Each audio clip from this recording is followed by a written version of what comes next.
निम्नलिखित संख्याओं को अभाज्य गुणनखंडों के गुणनफल के रूप में व्यक्त कीजिए। निम्नलिखित मतलब नीचे लिखा संख्या है, ये संख्या है ना, किसके रूप में लिखा है? अभाज्य गुणनखंड के रूप में, यानी अभाज्य संख्या गुणनखंड, गुणों के रूप में खंड, यानी ये भाज्य संख्या होगा, इसका टुकड़ा करना है किसमें? अभाज्य संख्या के गुणनफल के रूप में। तो ये किस आधार पर हम करते हैं? तो प्रमेय 1/2 के आधार पर करते हैं। प्रमेय 1/2 क्या है? तो आधारभूत अंकगणित की आधारभूत प्रमेय कहलाता है वो, ठीक है, जिसमें कहा गया है कौन चीज कि भाज्य संख्या और अभाज्य संख्या का क्या होता है? गुणनफल होता है। क्या होता है? अभाज्य संख्या का गुणनफल होता है। कौन? भाज्य संख्या, यानी भाज्य संख्या ये सारा है, इसको हम, ठीक है, फैक्टराइज करेंगे यानी गुणनखंडित करेंगे अभाज्य संख्या की सहायता से, ठीक है। तो अभाज्य संख्या क्या है?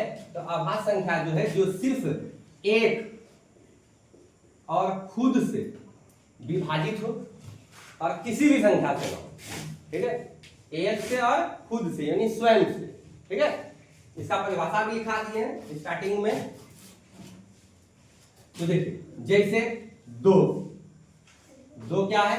अभाज्य संख्या है, जो कि एक से और खुद से ही भाग लगेगा, ठीक है, यानी इसका केवल दो ही गुणनखंड होगा, एक और खुद। फिर आता है तीन भी किससे भाग लेगा? एक से और खुद तीन से, और इसका सिर्फ केवल 2 ही गुणनखंड है।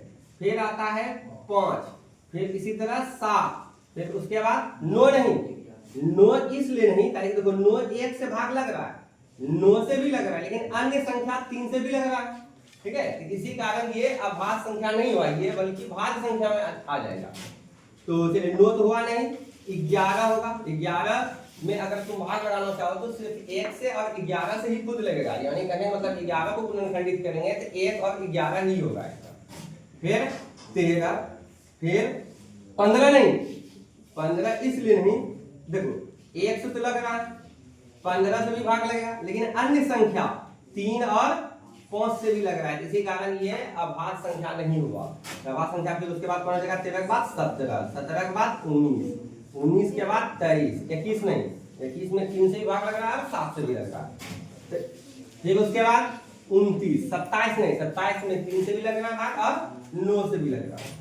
फिर उसके बाद 31, इस तरह से, ठीक है।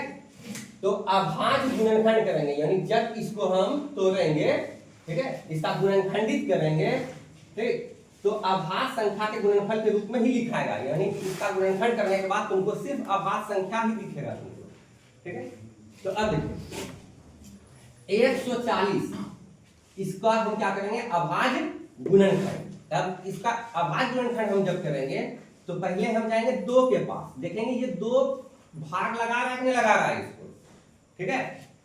तो इसके लिए हम विभाज्यता का नियम भी आपको बता चुके हैं, ठीक है। तो 2 से भाग अगर लगेगा तो ठीक है, नहीं लगेगा किसके पास जाएंगे? 3 के पास।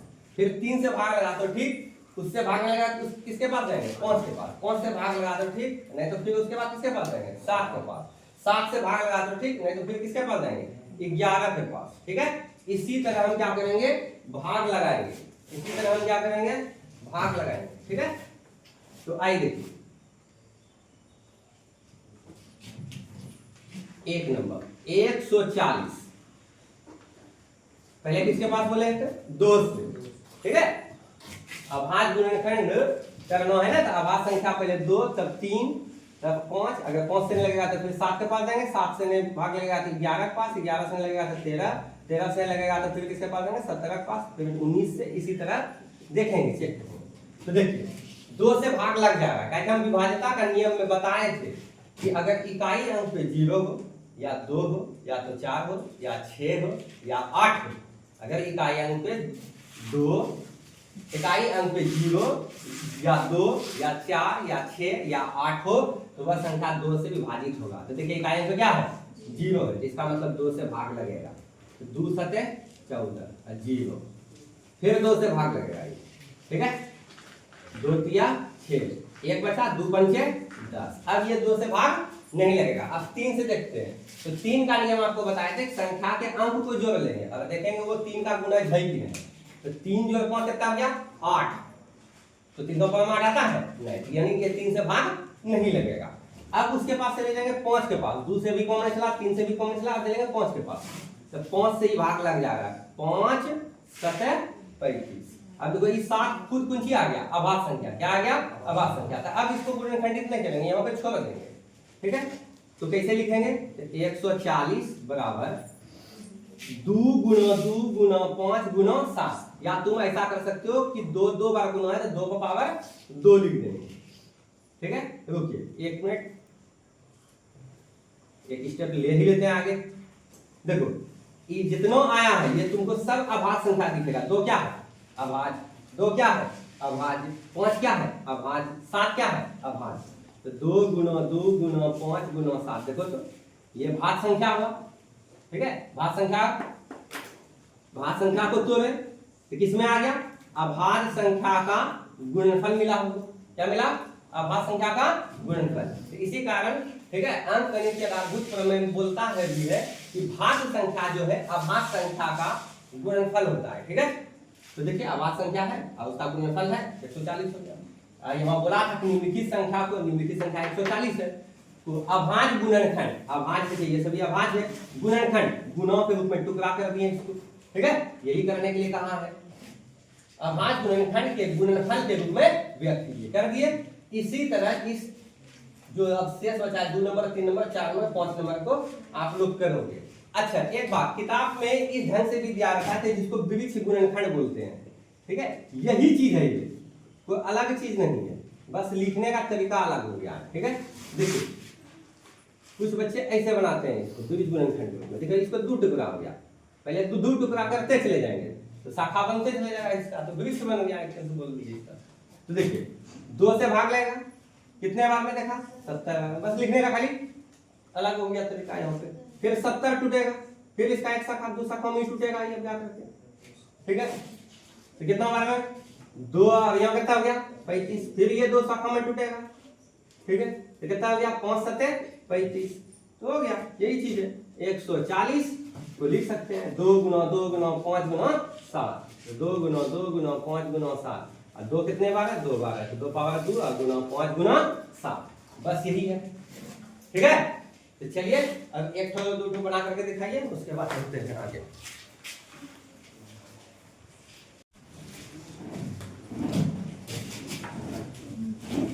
देखिए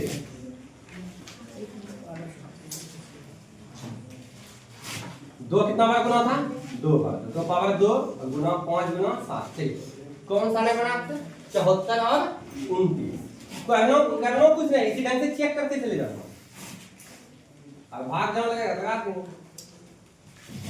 तो चलिए देखते हैं 7429, ठीक है। तो आइए देखिए 2 से तो भाग लगने वाला नहीं है, क्योंकि 2 का नियम हम जानते हैं कि इकाई अंक पे अगर 0 2 4 6 या 8 रहे तो 2 से भाग लगेगा।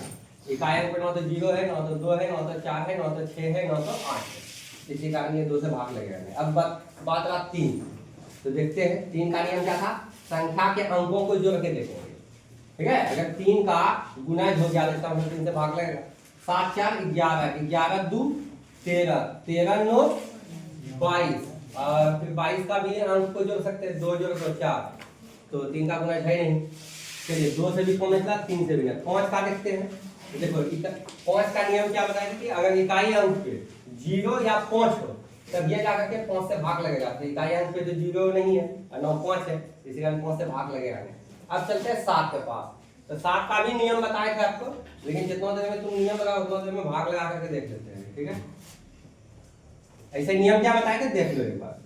7 का नियम क्या बताए थे, इसका इकाई अंक उठाना, इसका डबल करना और घटा देना, 9 दूनी कितना हो गया 18, 12 में 8 गया कितना हो गया 4, यहाँ 3 बचा, 3 में गया तो 2 और फिर 7, फिर इसका डबल करो, 4 गुना 2 कितना हो गया 8 और घटा दो, 12 में 8 गया 4, यहाँ कितना बचा 6, 64, क्या 7 का 12 में 64 आता है नहीं, ठीक है। तो ये 7 से भाग नहीं लगेगा। अब चलते हैं 11, 11 का भी नियम आपको बताए थे 74 29। 11 का नियम क्या बताए थे, ठीक है, कि विषम स्थान पर का जितना भी अंक होगा उसको जोड़ देंगे और सम स्थान पर के अंक को जोड़ देंगे।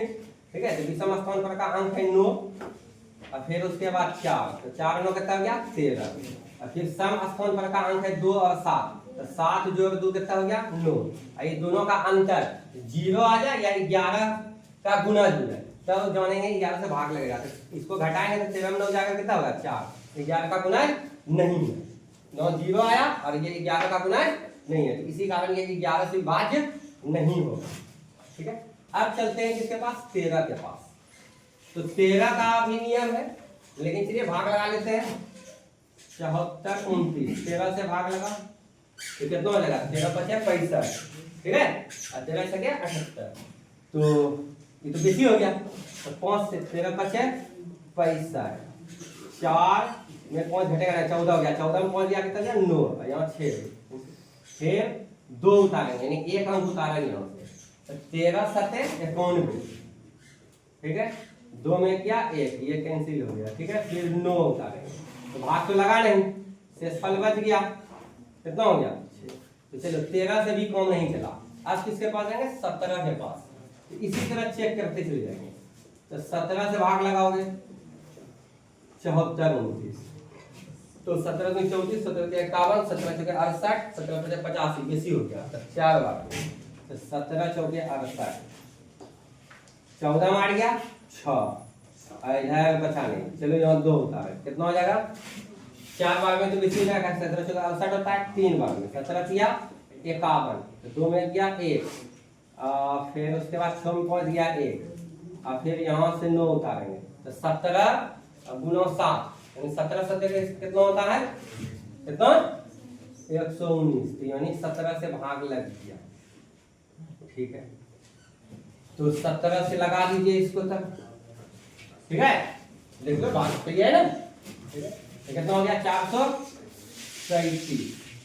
अब देखिए, अब आपको 17 अब फिर से आपको 2 3 5 7 11 13 से 17 से चेक नहीं करना है, अब आपको 17 से देखिए लगता है तो ठीक है, नहीं तो फिर किसके पास जाएंगे 19 के पास, जब इधर नहीं लगा तब लगेगा ही नहीं गुणनखंड, अब इसका इधर भाग लगेगा ही नहीं, तो 2 3 5 7 11 13 17 13 तक छटा गया सर, अब 17 को फिर देखते हैं लगता है क्या लगता है इसमें, तो 17 से लगाएंगे 437, तो 17 दूनी 34, 17 के 51 बेसी हो जाता है, ठीक है, 17 दूनी 34, तो 13 में 4 गया कितना बचा, 3 में 4 घटेगा ना तो 1 बचा लेंगे, तो 13 में 4 गया कितना 9 हुआ और फिर यहाँ 7 97 आता है, तो 17 से भाग लगा रहे हैं, ठीक है, 17 छके 73 हो जाता है, 17 पचे 85 हो जाता है, तो फिर भी तो कट नहीं है लगा है, तो ये कितना हो गया 7 में पहुंच गया 2 और फिर 9 में 8 गया 1 बच ही गया शेष पर।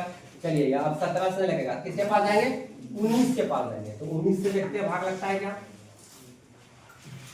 तो 19 का 19 19 दूनी 38, 19 क्या 57, तो बेसी हो गया, तो 19 दूनी 38, तो 13 में 8 गया तो 5 और यहाँ 3, हाँ लग गया 19 किया 57, ठीक है, 19 का 19 19 दूनी 38, 19 किया 57, चलिए हो गया कितने बार में 23 बार में। अब ये 23 जो है हम खुद जान रहे हैं कि क्या है अभाज्य संख्या है, तो अब इसका गुणनखंड नहीं हो सकता, ठीक है, गुणनखंड अब इसका नहीं करेंगे, ठीक है, ताकि ये खुद अभाज्य संख्या है, ठीक है, अगर इसका गुणनखंड करोगे किससे भाग करोगे, या तो 23 से, तो एक बार में आएगा, ठीक है, तो चलिए, तो इसलिए क्या लिख देंगे 7429 यानी 7429 को लिख देंगे 17 गुना 19 गुना 23, इसी तरह चेक करेंगे और गुणनखंड कर देंगे अभाज्य गुणनखंड,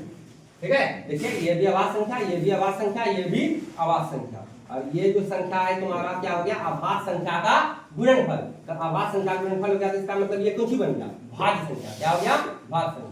और अंकगणित के आधारभूत प्रमेय बोलता भी है कि भाज्य संख्या जो है अभाज्य संख्या का क्या होता है गुणनफल होता है, ठीक है, चलिए ये समझ में आ गया, तो इस टाइप का अब क्वेश्चन जब आएगा तो छूटना नहीं चाहिए, ठीक है, चलते हैं तो फिर आगे,